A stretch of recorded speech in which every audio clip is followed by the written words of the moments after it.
শিক্ষার্থীরা আসসালামু আলাইকুম। অনলাইন ভিত্তিক রেকর্ডিং ভিডিও ক্লাসে তোমাদের স্বাগত জানাচ্ছি। আমি মোহাম্মদ ইসমাইল হোসেন ভূঁইয়া। আমি মাইলস্টোন স্কুল অ্যান্ড কলেজের মোহাম্মদপুর শাখায় পদার্থবিজ্ঞানের শিক্ষক হিসেবে কর্মরত আছি। আশা করছি সবাই সুস্থ ও সুন্দর জীবন অতিবাহিত করছো। আজকে তোমাদেরকে আমি পদার্থবিজ্ঞানের অধ্যায় 5 থেকে পদার্থের অবস্থা ও চাপ অধ্যায় আলোচনা করব। এই অধ্যায় থেকে আজকে তোমাদের ভিডিও লেকচার হচ্ছে লেকচার নাম্বার 4 এবং আলোচ্য বিষয় হচ্ছে আর্কিমিডিসের সূত্র, F = AH, রো জি সম্পর্ক প্রতিপাদন, প্লবতার সংজ্ঞা এবং আরও আছে প্লবতা কোন কোন বিষয়ের উপর নির্ভর করে, বস্তুর তরলে ভাসন ও নিমজ্জন কিভাবে হয়, মানে বস্তু তরলে কিভাবে ভাসে এবং ডুবে সেটা সম্পর্কে আমরা ব্যাখ্যা করব। এছাড়া আরও আছে বস্তুর বাতাসে অপেক্ষা পানিতে উত্তোলন সহজ হয় কেন, সেটা সম্পর্কে আমরা জানব। এবং এই আলোচনার প্রেক্ষিতে দুই একটা গাণিতিক সমস্যা আমরা সমাধান করব। আজকের এই টপিকটা বা এই লেকচারটা তোমাদের এই চ্যাপ্টারের জন্য খুবই গুরুত্বপূর্ণ, কারণ এই লেকচারটা যদি তোমরা ভালো করে বুঝে নিতে পারো তাহলে তোমাদের এই চ্যাপ্টারের অনেক কিছুই তোমাদের কভার হয়ে যাবে এবং পরীক্ষা আসার মতো অনেক প্রশ্ন তোমাদের ধারণা লাভ করে ফেলতে পারবা। তাহলে চলো শিক্ষার্থীরা, আমরা আগে ক্লাসটা শুরু করি। প্রথমে আমরা আর্কিমিডিসের সূত্রটা নিয়ে আলোচনা করব এবং ব্যাখ্যা করব। তো শিক্ষার্থীরা, আমরা আর্কিমিডিসের সূত্রটা এখন আলোচনা করব। তো আমি লিখে নিয়েছি আগে থেকে তোমাদের বোঝার সুবিধার্থে। এখন দেখো একটু কিভাবে আর্কিমিডিসের সূত্রটা ব্যাখ্যা করা হয়েছে বা বিবৃত করা হয়েছে। বলা হয়েছে কোনো বস্তুকে স্থির তরল বা বায়বীয় পদার্থে, তরলটা স্থির থাকতে হবে, বা বায়বীয় পদার্থে আংশিক বা সম্পূর্ণ নিমজ্জিত করলে, আংশিক বা অর্থাৎ কিছুটা বা সম্পূর্ণ বা পুরোদমে যদি বস্তুটাকে নিমজ্জিত বা ডুবানো হয় করলে বস্তুটি কিছু ওজন হারায় এবং এই হারানো ওজন বস্তু দ্বারা অপসারিত তরল বা বায়বীয় পদার্থের ওজনের সমান। আমি আবারও বলছি, কোনো বস্তুকে স্থির তরল বা বায়বীয় পদার্থে আংশিক বা সম্পূর্ণ নিমজ্জিত করলে বস্তুটি কিছু ওজন হারায়। এই হারানো ওজন বস্তু দ্বারা অপসারিত তরল বা বায়বীয় পদার্থের ওজনের সমান। এটার দ্বারা আমরা কি বুঝি? ধরো যে কোনো একটা পাত্র নিলাম, এটা একটা বড় একটা পাত্রের মধ্যে পানি একদম কানায় কানায় আমরা ভর্তি করে রাখলাম। ভর্তি করার পরে এই যে একটা ছোট পাত্র, এই ছোট পাত্রটা এই বড় পাত্রের মধ্যে আমি কোনোভাবে ডুবিয়ে দিলাম, বা আংশিক বা সম্পূর্ণরূপে, এখানে সম্পূর্ণরূপে ডুবানো আছে অর্থাৎ সম্পূর্ণরূপে ডুবিয়ে দিলাম বা নিমজ্জিত করলাম। করার পরে তোমরা দেখবা এই, বা তুমি যদি নিজে থেকে যদি একটা পরীক্ষা করো, বালতি বা কোনো একটা কিছুর মধ্যে কানায় কানায় বালতি পূর্ণ করার পরে যদি একটা ছোট পাত্র যদি ওখানে যদি রেখে দাও বা ডুবিয়ে দাও, দেখবে যে কানায় কানায় যদি ভর্তি কিছু পানি উপচে পড়ে যাচ্ছে। এটার অর্থ হচ্ছে এই যে পাত্রটা আমি যে এটার মধ্যে রাখলাম বা পাত্রের মধ্যে, বড় পাত্রের ভিতরে ডুবালাম, এই পাত্রটা যতটুকু আয়তন, যতটুকু জায়গা দখল করে নিছে, এইটুকু জায়গাতে যে পানিটুকু ছিল বা যে তরলটুকু ছিল, এই তরলটুকু উপচে পড়ে গেছে। মানে ওই তরলের জায়গাটুকু এই পাত্রটা দখল করে নিয়েছে, স্থান দখল করে নিয়েছে। এই কথাটা এখানে বলছে যে স্থান দখল করার পরে যে পানিটা পড়ে উপচে পড়ে গেল এবং নিমজ্জিত করলে বস্তুটি কিছু ওজন হারাবে। বস্তুর বাতাসে ওজন আমরা জানি, একটু লিখি দেখো, আমরা জানি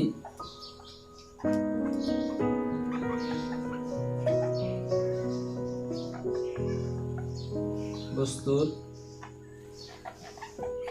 বাতাসে ওজন কে আমরা ডব্লিউ দ্বারা প্রকাশ করি। এম হচ্ছে বস্তুর ভর, তাকে অভিকর্ষ ত্বরণ জি দ্বারা গুণ করলে আমরা বস্তুর বাতাসে ওজন পেয়ে যাব। এই বাতাসে ওজন যেটা, সেটাই হচ্ছে আমরা নর্মালি বস্তুর প্রকৃত ওজন হিসেবে আমরা চিন্তা করি। তাহলে এটাকে আমরা বস্তুর প্রকৃত ওজন লিখতে পারি, বাতাসে ওজন বা বস্তুর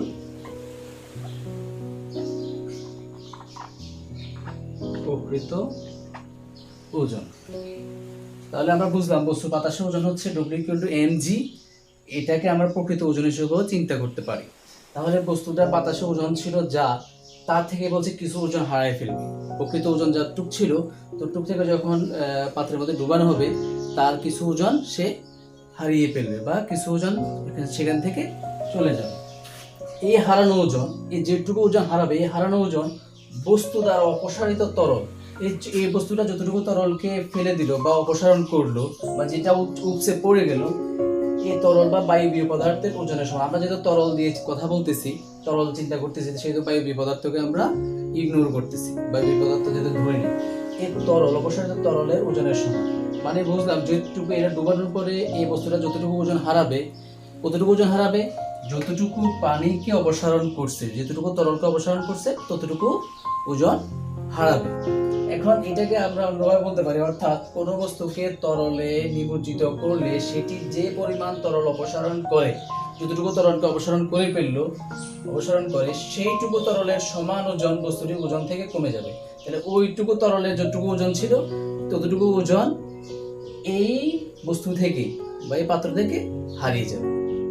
তোমরা নিশ্চয়ই আর্কিমিডিসের সূত্রটা বুঝতে পারছো আশা করছি।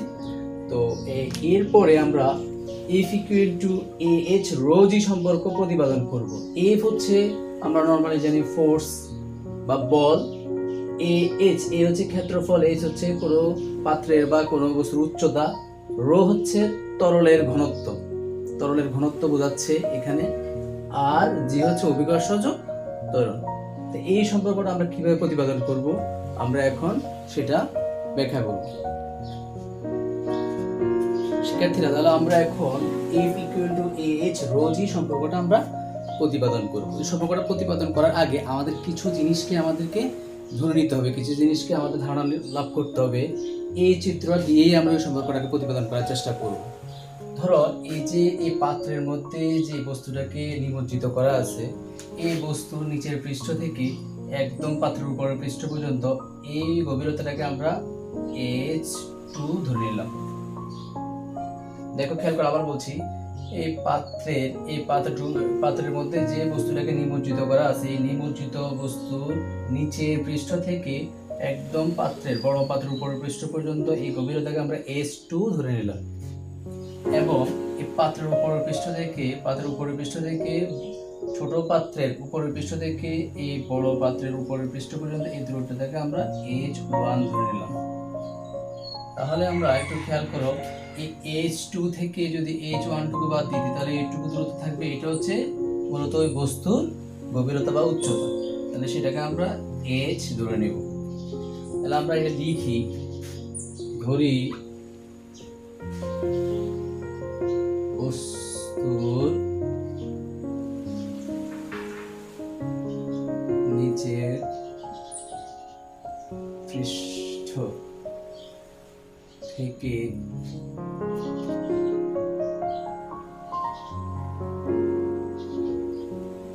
পাত্রের উপরের উচ্চতা সমান H2। মানে এখান থেকে সর্বোচ্চ উচ্চতা পর্যন্ত এটাকে ধরে নিলাম H2, এবং বস্তুর উপরের পৃষ্ঠ থেকে পাত্রের উপরের উচ্চতা, পাত্রের উপর বলতে এটাকে বোঝাচ্ছি, উচ্চতা সমান আমরা ধরলাম H1। সুতরাং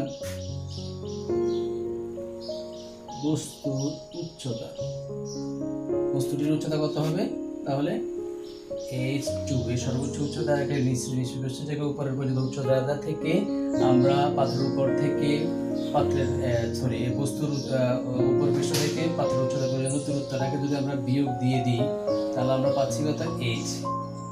এটা হচ্ছে মূলত বস্তুর উচ্চতা। তা আমরা এতটুকু পেয়ে গেলাম। এখন আমরা দেখো একটু এই চিত্রটা খেয়াল করলে বুঝতে পারবা, এই যে নিচের দিকের পানিটা, এই নিচের দিকের পানি এই পাত্রটাকে কি করবে? উপরের দিকে চাপ দিবে। নিচের দিকের পানিটা পাত্রটাকে উপরের দিকে চাপ দিচ্ছে, এবং উপরের দিকের পানিটা পাত্রটাকে নিচের দিকে এটা চাপ দিচ্ছে। তাহলে আমরা লিখতে পারি চাপটা সম্পর্কে আগে লিখি। আমরা জানি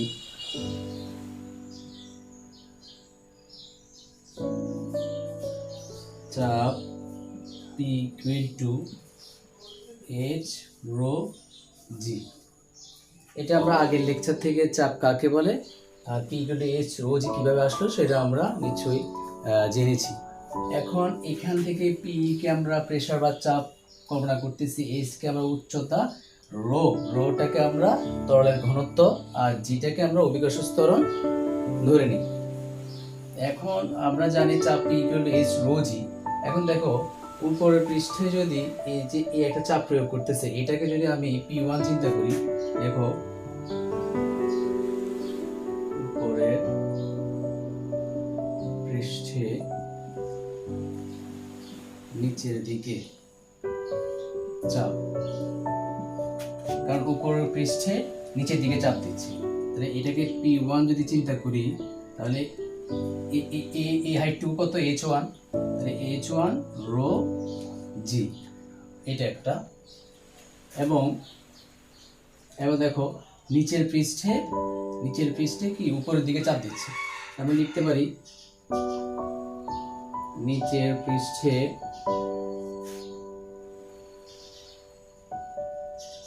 উপরের দিকে চাপ P2 equal to H2 rho জি।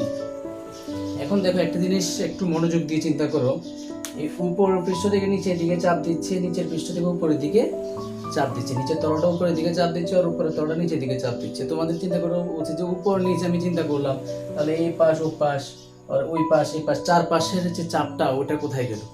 একটা জিনিস মাথায় রাখবা সবসময়, এই দিকের চাপটা এই দিকের চাপ দ্বারা আর উল্টো দিকের চাপটা ওই পাশের চাপ দ্বারা কাটাকাটি হয়ে এটা ভ্যানিশ হয়ে যায়, এটা লব্ধি শূন্য হয়ে যায় এই চাপ ধরে। এই কারণে এই চাপগুলোকে আমরা ধরি না, এগুলাকে শূন্য ধরে চিন্তা করি। উপরের চাপ আর নিচের চাপটা চিন্তা করতে হবে, কারণ কি উপরের দিকের চাপটা কতটুকু যাচ্ছে তার উচ্চতার উপর ডিপেন্ড করে, নিচের দিকের চাপটা কতটুকু আসছে সেটা উচ্চতার উপর নির্ভর করে, কারণ দুইটার উচ্চতা একরকম না। কিন্তু যেহেতু এইটার দুই পাশের চাপ মাঝখানে আছে, দুই দিক থেকে দুইটা চাপ আসতেছে, সেটা আমরা ইচ্ছা করলে কাটাকাটি করে দিতে পারি, বা ওইটাকে আমরা না ধরলেও চলবে, চার পাশের চাপটাকে আমরা ধরি না। ওকে, তাহলে আমরা উপরের পৃষ্ঠ থেকে নিচের পৃষ্ঠের চাপ বের করলাম, আর নিচের পৃষ্ঠ থেকে উপরের পৃষ্ঠ থেকে চাপ বের করলাম। চাপের আমরা আরেকটা সংজ্ঞা জানি, দেখো আমরা লিখতে পারি চাপটা কি, কোনো বস্তুর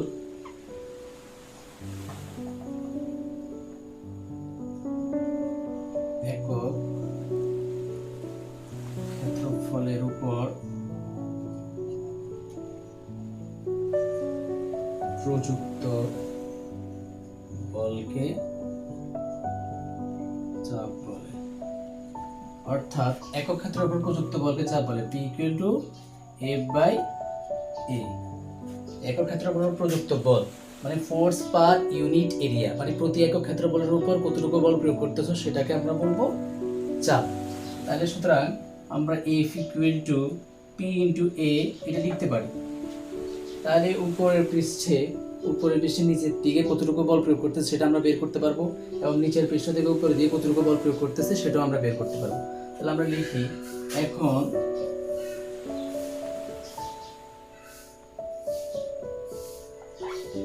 উপরের পৃষ্ঠ নিচের দিকে প্রযুক্ত বল, তাহলে আমরা সেটাকে F1 ধরি, F1 equal to P1 into A, P1 into A। এরিয়াটাকে আমরা সমান ধরে নিয়েছি, নিচের পৃষ্ঠের উপর পৃষ্ঠের এরিয়াটাকে আমরা সমান ধরে নিয়েছি, যেহেতু এটা একটা সিলিন্ডার চিন্তা করতেছি আমরা। তাহলে আমরা দেখো উপরের পৃষ্ঠে নিচের দিকে প্রযুক্ত বল F1 equal to P1A, তাহলে আমরা এটাকে লিখতে পারি P1 এর পরিবর্তে দেখো H1 রো জি আর ইনটু A, এটা লিখলাম। এখন দেখো আবার নিচের পৃষ্ঠে উপরের দিকে কতটুকু বল প্রয়োগ করি, নিচের পৃষ্ঠ থেকে নিচের পৃষ্ঠ কর্তৃক উপরের দিকে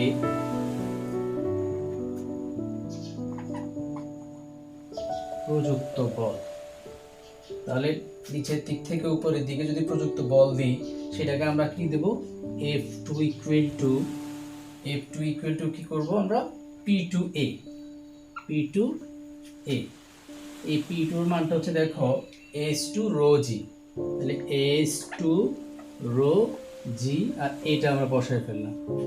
এটাকে যদি আমি একটু সাজিয়ে লিখি, এটাকে একটু আগে আনলাম, H2 রো জি। আমি এটাকে একটু সাজাই, এইটাকে আগে আনি, H1 রো জি। তাহলে শিক্ষার্থীরা একটু খেয়াল করো, এখানে F1 বলতে বোঝাচ্ছে যে উপরের পৃষ্ঠ কর্তৃক নিচের দিকে প্রযুক্ত বলটাকে বোঝাচ্ছে, আবার F2 বলতে বোঝাচ্ছে নিচের পৃষ্ঠ থেকে উপরের দিকে প্রযুক্ত বলটাকে বোঝাচ্ছে।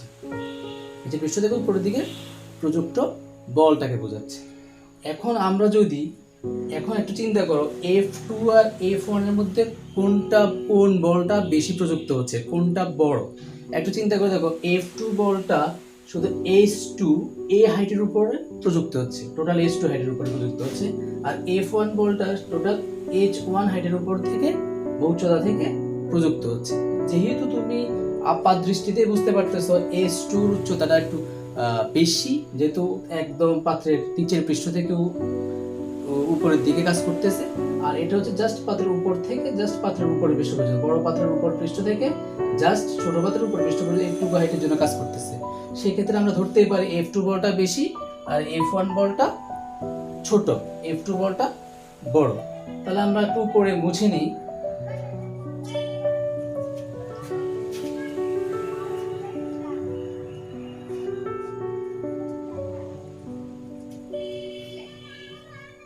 এতটুকু মুছি। আমরা লিখি, যেহেতু H2 থেকে H1 বড়, H2 is greater than H1, সেহেতু F2 is greater than F1। তাহলে একটা জিনিস চিন্তা করে দেখো, F2 থেকে যদি F1 আমরা বিয়োগ করে দিই, F2 বল থেকে যদি F1 বিয়োগ করে দিই, তাহলে টোটাল বলটা থেকে টোটাল এইটুকু বল থেকে যদি এইটুকু বল বিয়োগ করে দিই, তাহলে বস্তু কর্তৃক উপরের দিকে একটা বল কাজ করবে, যেটা F2টা উপরের দিকে কাজ করতেছে। তাহলে F2 থেকে যদি F1 বলটুকু যদি আমরা বিয়োগ করে দিই, তাহলে টোটাল বল কতটুকু থাকতেছে? বস্তু কর্তৃক উপরের দিকে একটা লব্ধি বল কাজ করবে, বস্তু কর্তৃক উপরের দিকে একটা লব্ধি বল কাজ করবে। তো দেখি আমরা উপরের দিকে যে লব্ধি বলটা কাজ করে বস্তু কর্তৃক, সেটাকে আমরা নর্মালি প্লবতা বলি। নর্মালি কি বলি? এটাকে প্লবতা বলি। প্লবতার সংজ্ঞাটা আমরা এটা ব্যাখ্যা করার পরেই দিব। তারপর আমি একটু বলে রাখি, প্লবতা হচ্ছে কোনো বস্তুকে তরলে আংশিক বা সম্পূর্ণরূপে নিমজ্জিত করলে এই বস্তু কর্তৃক উপরের দিকে যে লব্ধি বল অনুভব করে, সেটাকে আমরা প্লবতা বলি। তাহলে দেখো, এই F2 বলটা থেকে যদি F1 বলটুকু বিয়োগ করে দিই, তাহলে বস্তু কর্তৃক উপরের দিকে একটা বল কাজ করবে, সেটা হচ্ছে প্লবতা। তাহলে আমরা লিখি, তাহলে এটাকে আমরা প্লবতা ধরতে পারি। প্লবতা শুধু F equal two F2 minus F1 ধরতে পারি। তাহলে F2 এর মানটা হচ্ছে দেখো H2 রো জি মাইনাস এটা হচ্ছে H1 রো জি। এখান থেকে একটু খেয়াল করো, যদি কমন নিয়ে নিই এই দুইটা থেকে, তাহলে থাকলো H2 minus H1 rho Jio common নিলাম। দেখো রো জি কমন নিলাম। তো এইটাকে আমরা সামনে রাখলাম, রো জিটাকে আমরা পরে লিখলাম। কেন লিখছি একটু পরে দেখবা, সাজানোর জন্য। দেখো H2 মাইনাস H1, H2 থেকে H1 বিয়োগ করে দিলে আমরা H পাই, শুরুতে লিখছিলাম। তাহলে আমরা এটার পরিবর্তে আমরা H লিখতে পারি রো জি। Hটা কত? এই বস্তুর হাইটটা। মানে এটা দ্বারা কি বোঝাচ্ছে? যে এটা হচ্ছে বস্তু কর্তৃক উপরের দিকে এই লব্ধি বলটা বস্তু কর্তৃক উপরের দিকে কাজ করতেছে। তাহলে আমরা লিখতে পারি সুতরাং প্লবতা F equal to AH rho g. এই প্লবতাকে আমরা নরমালি A হচ্ছে ক্ষেত্রফল, H হচ্ছে উচ্চতা। ক্ষেত্রফলের সাথে উচ্চতা গুণ করলে আমরা কি পাবো? বস্তুর আয়তন পাবো। বস্তুর আয়তনটাকে আমরা V দ্বারা প্রকাশ করি। এই রোটা হচ্ছে তরলের ঘনত্ব, রো জি। এই ভি রো জি হচ্ছে প্লবতার মান বা বস্তু কর্তৃক উপরের দিকে লব্ধি যে বল অনুভব করে সেটার মান হচ্ছে এটা এইচ রো জি অথবা ভি রো জি। আমাদেরকে নরমালি এটা প্রমাণ করতে বলছে। দেখো F equal to H rho g, এই সম্পর্কটা আমরা প্রমাণ করে ফেললাম বা প্রতিপাদন করে ফেললাম। এখান থেকেই আমরা চাইলে এই প্লবতাটাকেও ব্যাখ্যা করতে পারি। তাহলে এইখানে দেখো, তাহলে প্লবতা, সুতরাং প্লবতা ইকুয়াল টু বা প্লবতা equal to V rho g বা F equal to V rho g আমরা প্রমাণ করতে পারলাম। তাহলে আমরা চাইলে এখানে প্লবতার সংখ্যাটা আমরা লিখে ফেলতে পারি। তাহলে সেক্ষেত্রে আমরা প্লবতার সম্পর্কে একটা ক্লিয়ার ধারণা পেয়ে গেলাম। উপরে F equal to H rho g সম্পর্ক প্রতিপাদন করতে যেয়ে আমরা এই প্লবতার সংখ্যাটাও আমরা ব্যাখ্যা করে ফেললাম। প্লবতা হচ্ছে কোনো বস্তুকে, যে আর্কিমিডিসের সূত্রের একটা রূপ। দেখো, কোনো বস্তুকে তরলে আংশিক বা সম্পূর্ণরূপে নিমজ্জিত করলে বস্তু কর্তৃক উপরের দিকে, এই বস্তুটা কর্তৃক উপরের দিকে, কারণ F2 থেকে F1 বিয়োগ করে ফেললেই আমরা এই F এর মানটা বস্তু কর্তৃক উপরের দিকে যে লব্ধি বলটা পাবো সেটা হচ্ছে প্লবতা, আর সেটাকে আমরা প্লবতার সংখ্যা হিসেবে সংজ্ঞায়িত করতে পারি। এরপর দেখো, প্লবতা কোন কোন বিষয়ের উপর নির্ভর করে। এটা তোমরা এই সংজ্ঞাটা বা এই চিত্রটা দেখলে তোমরা বুঝতে পারতেছো যে কোন কোন বিষয়ের উপর প্লবতা ডিপেন্ড করবে বা নির্ভর করবে। প্লবতা নির্ভর করবে, দেখো এখানে যদি আমি F equal to V rho g দিই, তাহলে প্লবতার সাথে আয়তনের একটা সম্পর্ক আছে। আয়তন বলতে ক্ষেত্রফল এবং উচ্চতার সম্পর্ক আছে। তাহলে প্লবতা ক্ষেত্রফলের উপর নির্ভর করে, উচ্চতার উপর নির্ভর করে, অর্থাৎ আয়তনের উপর নির্ভর করবে। এবং কি ওই যে বস্তুটাকে যে তরলের মধ্যে তুমি নিমজ্জিত করছো ওই তরলের ঘনত্বের উপরও নির্ভর করবে, যেটাকে আমরা রো দ্বারা চিহ্নিত করি। তাহলে প্লবতা বস্তুর আয়তনের উপর নির্ভর করবে, আর যেখানে নিমজ্জিত করা হয়েছে যে তরলে ওই তরলের ঘনত্বের উপর নির্ভর করবে। এবং সব সময় অভিকর্ষ ত্বরণ বলে একটা কথা আছে, যেটা পৃথিবীর আকর্ষণ বল যেটাকে বলে, যেটা উচ্চতার উপর নির্ভর করে, সেই অভিকর্ষ ত্বরণটাও প্লবতার উপর নির্ভর করবে। তাহলে আমরা কি কি পেলাম এখানে? প্লবতা কোন কোন বিষয়ের উপর নির্ভর করে। তো প্লবতা নরমালি বস্তুর আয়তনের উপর নির্ভর করবে, বস্তুর আয়তনটা কেমন, আয়তন উপর ডিপেন্ড করবে। এবং বস্তুর তরলের যে বস্তুটাকে যেখানে যে তরলে নিমজ্জিত করছো সেটার উপরে ডিপেন্ড করবে বা নির্ভর করবে, এবং অভিকর্ষ ত্বরণের উপর নির্ভর করবে। এটা আমি আলাদাভাবে আর লিখলাম না, তোমরা নিশ্চয়ই এটা তখনই বুঝে গেছো। শিক্ষার্থীরা, আমরা প্রস্তুত তরলে ভাসন ও নিমজ্জনের ব্যাখ্যা করার আগে আমরা আর্কিমিডিসের সূত্র থেকে কিছু জিনিস আমরা একটু জেনে নিই। যে আর্কিমিডিসের সূত্র হতে ধরি বস্তুর প্রকৃত ওজনটাকে আমরা ডব্লিউ ধরে নিলাম, এবং বস্তু কর্তৃক অপসারিত তরলের ওজনটাকে আমরা W1 ধরলাম। তাহলে দেখো, বস্তুর হারানো ওজনটা কি হবে? অপসারিত তরলের বস্তুর প্রকৃত ওজন থেকে যদি অপসারিত তরলের ওজনটা বিয়োগ করে দাও, যেটা থাকবে সেটা হচ্ছে হারানো ওজন। এই হারানো ওজনটাই হচ্ছে বস্তু কর্তৃক অপসারিত তরলের ওজনের সমান। বস্তু কর্তৃক অপসারিত তরলের ওজনের সমান অথবা প্লবতার সমান। এখন বস্তু তরলের ভাসন ও নিমজ্জনের ব্যাখ্যা। এই ভাসন ও নিমজ্জনের ব্যাখ্যা দেওয়ার জন্য আমাদের কয়েকটা শর্ত আমাদেরকে জানতে হবে। শর্ত নাম্বার 1, শর্ত নাম্বার 1 বলা হয়েছে, যদি বস্তুর ওজনটাকে যেহেতু ডব্লিউ ধরছি, বস্তুর ওজনটা যদি অপসারিত পানির ওজনের চাইতে বেশি হয়, আবার বলছি, বস্তুর ওজন যদি অপসারিত পানির ওজনের চাইতে বেশি হয় তাহলে বস্তুটি তরলে ডুবে যাবে। আবারও বলছি, বস্তুর ওজন যদি অপসারিত পানির ওজনের চাইতে বেশি হয় তাহলে বস্তুটি তরলে ডুবে যাবে। অর্থাৎ বস্তুর ঘনত্ব যদি অপসারিত পানির বা অপসারিত তরলের ঘনত্বের চাইতে বেশি হয়, বস্তুর ঘনত্ব বেশি হলেও সেটা তরলে ডুবে যাবে। 1 নম্বর শর্ত আমরা নিশ্চয়ই বুঝতে পারছি। আমি আবারও বলছি, বস্তুর ওজন বস্তুর প্রকৃত ওজনের চাইতে যদি অপসারিত তরলের ওজন কম হয়, বস্তুর ওজন যদি বেশি হয়, অর্থাৎ বস্তুর ঘনত্ব যদি অপসারিত তরলের ঘনত্বের চাইতে বেশি হয় তাহলে ওই বস্তুটি তরলে ডুবে যাবে। শর্ত number 2, W is less than W1। যদি বস্তুর প্রকৃত ওজন অপসারিত তরলের ওজনের চাইতে কম হয়, অর্থাৎ অপসারিত তরলের ওজন যদি বেশি হয়, তাহলে বস্তুটি তরলে ভাসবে। অর্থাৎ বস্তুর বস্তুর ঘনত্ব যদি অপসারিত তরলের ঘনত্বের চাইতে কম হয়, অপসারিত তরলের ঘনত্ব যদি বেশি হয়, তাহলে বস্তুটি পানিতে বা তরলে ভাসবে। আমরা দুইটা শর্ত পেয়ে গেলাম। এখন শর্ত নাম্বার 3, যদি বস্তুর ওজন আর অপসারিত তরলের ওজন সমান হয়, অপসারিত তরলের ওজন যদি সমান, আবার বলছি, বস্তুর ওজন এবং অপসারিত তরলের ওজন যদি দুইটাই সমান হয়, অর্থাৎ বস্তুর ঘনত্ব এবং অপসারিত তরলের ঘনত্ব যদি সমান হয়, বস্তুটি নিমজ্জিত অবস্থায় ভাসবে। বস্তুটি কি করবে? বস্তুটি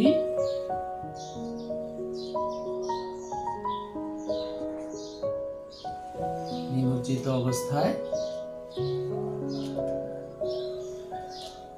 ভাসবে।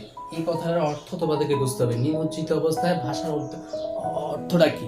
নিমজ্জিত অবস্থায় ভাষার অর্থ হচ্ছে এরকম যে বস্তুটা বস্তুটা সম্পূর্ণ অবস্থায় ডুবে থাকবে, জাস্ট উপরের অংশটুকু, হালকা একটু অংশটুকু এটা ভাসা অবস্থায় থাকবে, এটাকে বলে নিমজ্জিত অবস্থায় ভাসা। যেমন ধরো আমরা বরফের ক্ষেত্রে পড়ছিলাম, একটা বরফের টুকরোকে যদি পানির মধ্যে তুমি যদি ডুবিয়ে দাও, সেটা কি করবে? তার বরফের টুকরোকে যদি তুমি 12 ভাগে ভাগ করো, 12 ভাগের 11 অংশই সেটা পানির মধ্যে ডুবে থাকবে, আর শুধুমাত্র 1 অংশ উপরে ভেসে থাকবে। যেমন আমরা নৌকা, জাহাজ এগুলাকে আমরা চিন্তা করতে পারি।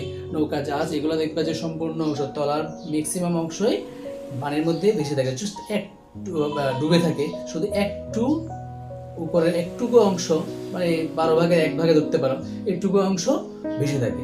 সেটাকে বলে আমরা নিমজ্জিত অবস্থায় ভাসা। শিক্ষার্থীরা, আমরা তাহলে এখন বস্তুর বাতাসে অপেক্ষা পানিতে উত্তোলন সহজ কেন, এই অনুধাবনমূলক প্রশ্ন নিয়ে আমরা একটু আলোচনা করব। এখন একটু দেখো, বস্তুর বাতাসে ওজনটা আসলে কি? বস্তুর বাতাসে ওজন আমরা শুরুতেই বলছিলাম, বাতাসে ওজন বলতে W=mg কে বোঝাচ্ছে। মানে m হচ্ছে বস্তুর ভর আর g হচ্ছে অভিকর্ষ ত্বরণ। এইটা হচ্ছে বস্তুর বাতাসে ওজন বা প্রকৃত ওজন। বস্তুটাকে যদি তুমি তরলে ধরো নিমজ্জিত করলে কি হবে? বস্তু কর্তৃক কি অপসারিত পানির ওজনের সমান একটি তার ওজন হারাবে, বস্তুর ওজন হারানোর কারণে নরমালি বস্তুর বাতাসে যে ওজনটা ছিল, পানিতে আংশিক বা সম্পূর্ণরূপে নিমজ্জিত করলে বস্তু তার থেকে কিছু ওজন হারিয়ে ফেলবে অলরেডি। হারানোর পরে তারপরে বস্তুকে যখন তুমি ডুবাবা, তখন তার বস্তুর নিচের পৃষ্ঠ থেকে একটি ঊর্ধ্বমুখী বল বস্তু কর্তৃক উপরের দিকে কাজ করবে, যেটাকে আমরা প্লবতা বলি। এই বস্তু পানিতে নিমজ্জনের কারণে তার ওজন হারাবে এবং ঊর্ধ্বমুখী বলের কারণে বা প্লবতার কারণে বস্তু উপরের দিকে একটি বল কাজ করবে। সেই কারণে বস্তুর বাতাসের চাইতে বস্তুকে পানিতে উত্তোলনটা তুলনামূলক সহজ হয়। তো শিক্ষার্থীরা, আমরা ক্লাসের প্রায় শেষ পর্যায়ে চলে আসছি। আমরা এখন গাণিতিক সমস্যা নিয়ে আলোচনা করব। তো এই যে আজকে লেকচারে যে আলোচনার বিষয় ছিল, এই আলোচনার বিষয়বস্তুর উপরেই আমরা দুইটা গাণিতিক সমস্যা নির্বাচন করছি। এই দুইটা গাণিতিক সমস্যা এই আলোচনার বিষয়বস্তুর উপরেই রিলেটেড। এখন আমরা অঙ্ক দুইটা করব। আগে আমরা বুঝে নিই। দেখো, যে চিত্রটা আমরা অঙ্কন করেছিলাম, ওই চিত্রটা দিয়েই আমরা অঙ্কগুলা করব। দেখো, একটা হচ্ছে কি সিলিন্ডারের উপরের পৃষ্ঠে তরল কর্তৃক নিম্নমুখী বল কত? এই যে একটা সিলিন্ডারের উপরের পৃষ্ঠ, ভিতরে একটা সিলিন্ডার আছে, একটা বস্তু আছে, এটার উপরের পৃষ্ঠ কর্তৃক, দেখো উপরের পৃষ্ঠে তরল কর্তৃক যে একটা নিম্নমুখী চাপ দেয়, ওইটার মান কত, নিম্নমুখী বলটা কত, সেটা বের করতে বলছে। এখানে দেখো PQRS এই সিলিন্ডার বলা আছে। PQ একটা তল, RS একটা তল। PQ তলের ক্ষেত্রে বল 1.5 মিটার স্কয়ার দেওয়া আছে।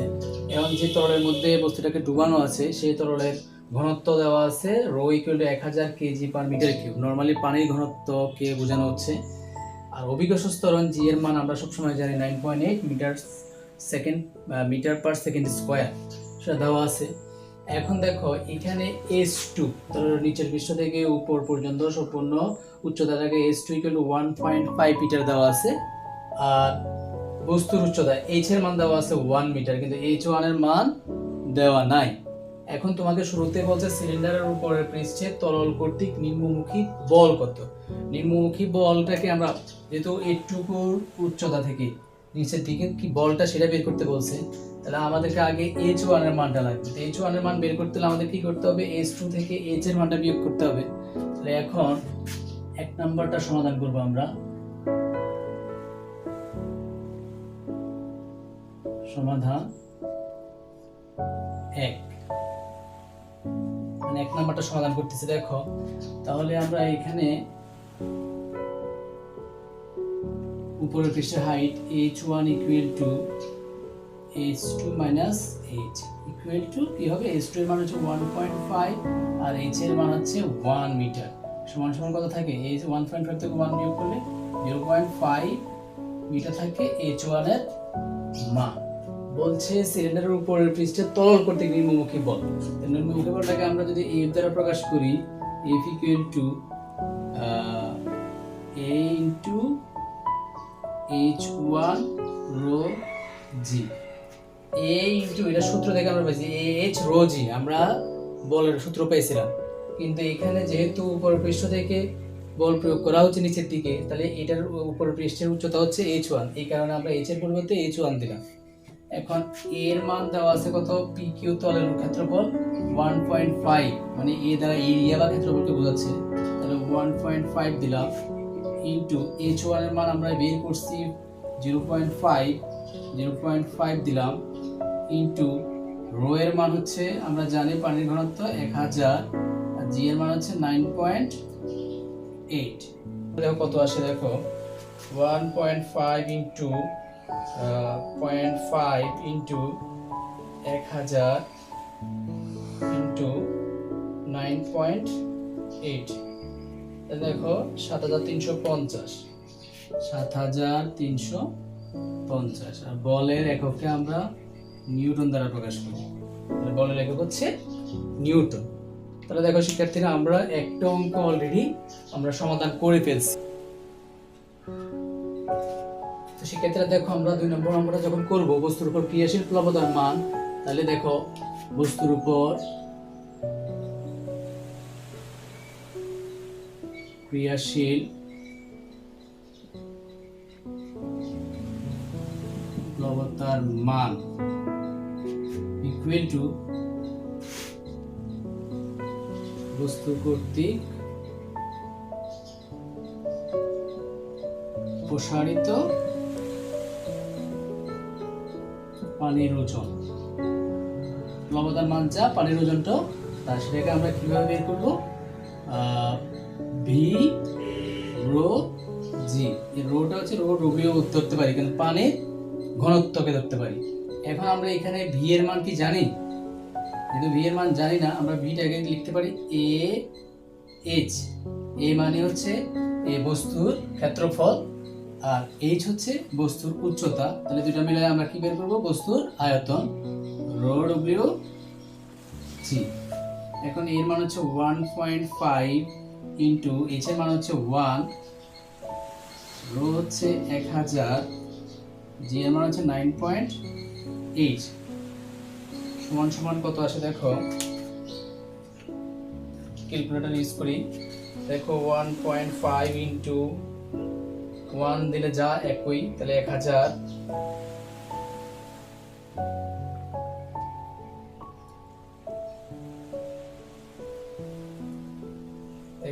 ইনটু 9.8 ইকুয়াল আসে 14700 নিউটন। তো দেখো আমরা প্লবতার মানও বের করে ফেলছি। দেখো প্লবতার মান হচ্ছে এই নিচের পৃষ্ঠ কর্তৃক উপরের দিকে যে ঊর্ধ্বমুখী বলটা কাজ করবে সেটাকে প্লবতা বলবো। বস্তু কর্তৃক, নর্মালি বস্তু কর্তৃক উপরের দিকে যে লব্ধি বল কাজ করবে সেটা হচ্ছে প্লবতা, সেটা হচ্ছে 14700। আর আমরা উপরের পৃষ্ঠ কর্তৃক যে নিম্নমুখী বল কাজ করছিল সেটার মান পেয়েছিলাম 7350 মেবি। হ্যাঁ, তাহলে আমরা দুইটা অঙ্ক করে ফেললাম যে প্লবতা নিচের পৃষ্ঠ থেকে বা প্লবতা উপরের দিকে কি বল কাজ করে সেটার আমরা একটা সূত্র দিয়ে বের করে ফেললাম, এবং উপরের পৃষ্ঠ নিচের দিকে যে বলটি কাজ করে সেটার একটা সূত্র দিয়ে আমরা অঙ্ক করলাম। দুইটা অঙ্ক আমরা করলাম বা দুইটা গাণিতিক সমস্যার সমাধান করলাম। শিক্ষার্থীরা তোমরা নিশ্চয়ই এই লেকচারটা খুব ভালোভাবে বুঝছো আশা করছি। যদি কোনো সমস্যা এই লেকচারের উপর থেকে থাকে তোমরা অবশ্যই নক দিবা, আমি ক্লিয়ার করার চেষ্টা করব।